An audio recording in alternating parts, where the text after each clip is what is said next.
Sir, pag tumutugtog po ba ng pop songs, paano malalaman kung one bow direction sa several notes o kung kailan mag-slur pag walang pyesa? Okay, gandang question nito. Okay. So, let's try to use an analogy. Ang bow natin is kumbaga sa singer, parang yun yung hangin niya, no? Yun yung way of producing sound, no? So, when we think about it that way, no? How do singers sing, no? Like, how do they phrase things, di ba? Kung paano sila nagbe-break ng sound, no? Parang ganun. So, ganun din yung bowing, no? Whistler, certain notes para magtunog, dikit-dikit sila, magtunog in one phrase, for example. But it goes deeper than that, no? Syempre, phrasing is a bigger thing. Bowing is a part of that, no? So, through experience, of course, matututunan nyo rin yan, no? Kasi hindi lahat ng nota, kahit mabibilis, diba? Kung gusto mo hiwa-hiwalay ang tunog, edi hiwa-hiwalay ang bowing. Kung gusto mo dikit-dikit, edi isang bow lang yung gagamitin mo, no? Pero, ano yun, it's, especially kung walang pyesa or walang sheet na available, na pang violin talaga. Usually, wala naman talagang bowing. So, you just rely on instinct siguro. Or because nakikinig ka ng maraming types of pop music, no? Alam mo kung ano yung style na babagay dun sa ginagawa mong song, no? So, sometimes, kahit nga connected, pwede mong hiwa-hiwalayin. So, nakadepende na yun sa taste mo, no? So this is where the magic in music happens, is because alam mo kung paano gumawa or alam mo kung paano gawin yung isang bagay. You know how to execute it. You can play around with it and try to find a way to make it sound more beautiful than it is, no? Yun ang role mo as a musician, diba?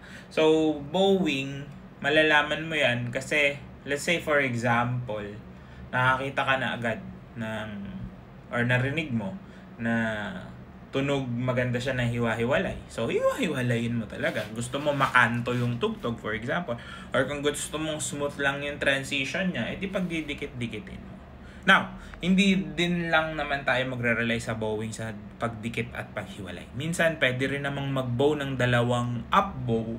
Diba? For example, no? Na same bow, pero tinigil mo, pwede rin naman ganun, no? So, maraming nuances, no? When it comes to articulation, when it comes to phrasing, na matututunan mo because you've been playing, no? Dahil tugtog ka ng tugtog. So, ayun, ang suggestion ko lang para matutunan nyo kung saan nyo magagamit yung bawat technique is to continue playing. Talagang tutugtog ka ng napakaraming kanta. Kahit mga kanta na ayaw mo tugtugin. Kasi may makukuha at makukuha kang technique dyan. Or may makukuha at makukuha kang lesson na pwede mong i-apply sa ibang bagay pa. Diba? So, wag kayong matakot maging curious when it comes to playing songs. No? Kung hindi kayo mahilig sa isang genre, try to listen to it. Then, bale mo, may makuha ka at may mai-apply ka. No? And the more experience you get, the more things that you can actually do.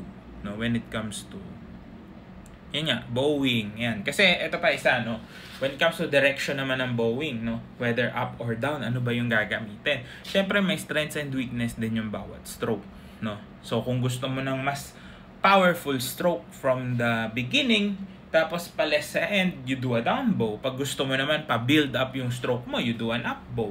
Yun yung general rule, but you can still do the opposite, no? Pwede namang malakas din ang up bow, pwede namang mahina rin yung down bow, no? So, pag naglalaroan natin yan, that's the importance of understanding bowing as well, no? Kasi hindi lang din naman hangin basta-basta yan. Magkaibang quality din ng hangin yung direction ng bow na gagamitin mo. So, marami talagang factors. Pero siguro kung nagsisimula ka, best way to understand it is play down bows on the strong beats. Hindi ka na masyadong magkakamali doon, no? Kasi yung strong beats or yung mga down beats, kaya nga down bow. Diba? You do a down bow on the down beats para masabi natin na ma-emphasize mo yung bowing or ma-emphasize mo yung notes on those beats, no? Especially kung very straightforward naman yung music na piniplay mo. And then you can do up bows on upbeats, no? So let's say sa 4/4 na time signature, you do 4s with an up bow and then down on the 1s. So pwedeng ganun, no? Pero depende pa rin yun sa magiging phrases, magiging rhythms, no? You can also connect rhythms by 8. Depende kung gaano karaming bars, pwedeng by 4 bars, 2 bars. So marami talagang pwedeng gawin. Kailangan lang maintindihan mo kung para saan siya. And it comes with true experience, no? Hindi siya makukuha ng kahit sabihin ko sa iyo mahirap siya i-execute on your own, especially kung walang score, no? Of course, kung may pyesa, susundin mo lang.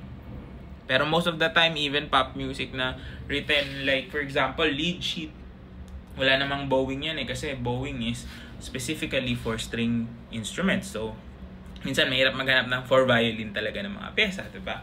Usually you get piano scores, you get lead sheets na nota lang yung nakalagay, tsaka konting phrasing, no? But again, don't get me wrong, hindi din natin pwedeng sabihin na bowing is all you need for phrasing, no? Marami pang ibang nuances na kailangan mong maintindihan before we can consider all those things. Okay? So yun lang, good luck.